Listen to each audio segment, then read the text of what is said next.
nama saya Nirah Putunovi Aryawati, absen 26 dari kelas 11 IPS 1. Kali ini, video ini berisi tentang materi hak asasi manusia, di mana saya akan menyajikan dua topik. Yang pertama, topik bom Bali 1.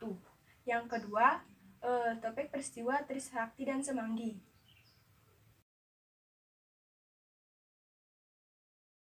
Topik yang pertama, topik bom Bali 1.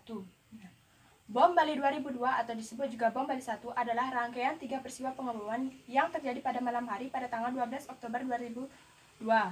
Dua ledakan pertama terjadi di PDS Pub dan Sari Club SC di Jalan Lenggian, Kuta Bali.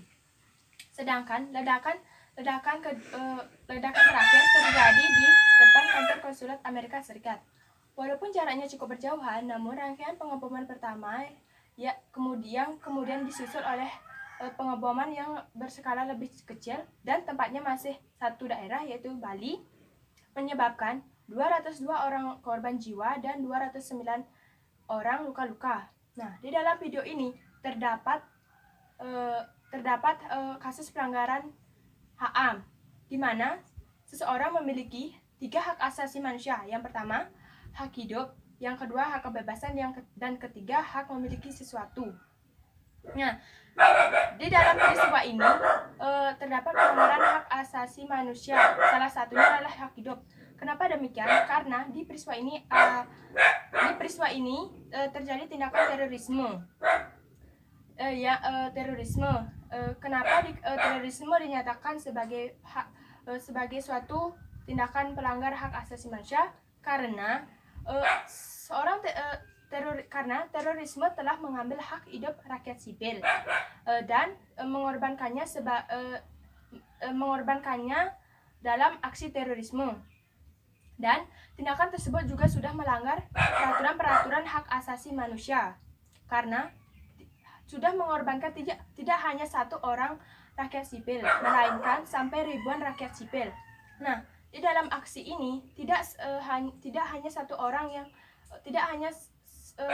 orang yang bersangkutan saja yang meninggal, melainkan orang yang tidak bersalah pun bisa meninggal.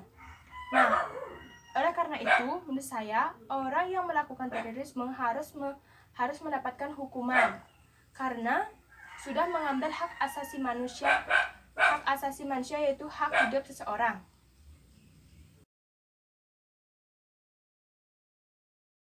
Topik yang kedua yaitu peristiwa Trisakti dan Semanggi.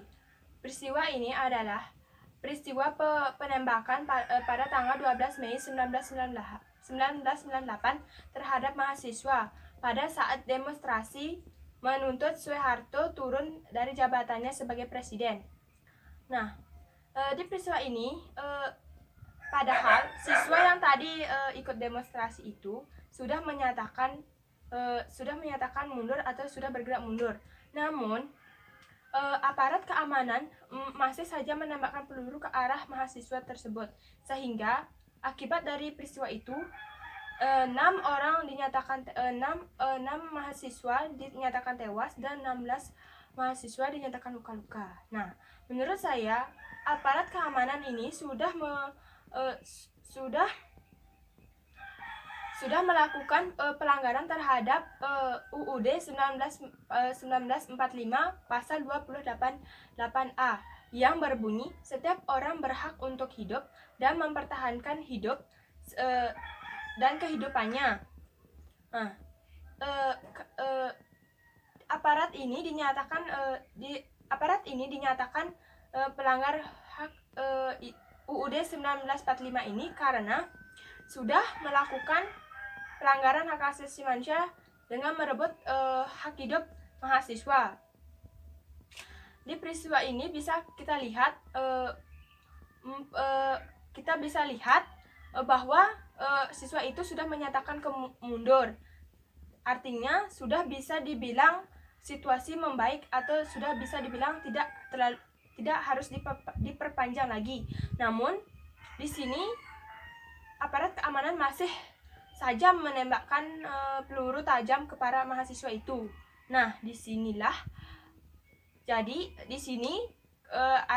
menurut saya yang bersalah itu adalah aparat keamanan, karena sudah mengambil hak asasi hak asasi manusia, yaitu hak hidup mahasiswa tersebut. Nah, menurut saya orang yang telah aparat ini harus dihukum dengan berat karena sudah mengambil hak hidup dari mahasiswa tersebut. Sekian, terima kasih. Om Santi Santi Santi Om.